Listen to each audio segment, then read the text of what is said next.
നീലക്കാടിനു മുകളിലെ നീലിമലയുടെ നെറുകയിൽ നിത്യതാപസനേ നീ എന്നയ്യനയ്യപ്പൻ. പഴമൊഴികൾ ചൊല്ലിയ കഥയിലെ ഹരിഹരനു നൽകിയ സുകൃതമേ സ്വാമി.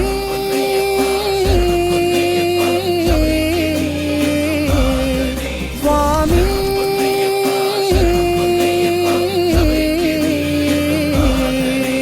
കരിമലയുടെ കാഠിന്യം പലവട്ടം താണ്ടി ഞാൻ പടിമുകളിലെ ബിംബത്തിൽ നെയ്യായി ചേരുന്നയ്യപ്പ.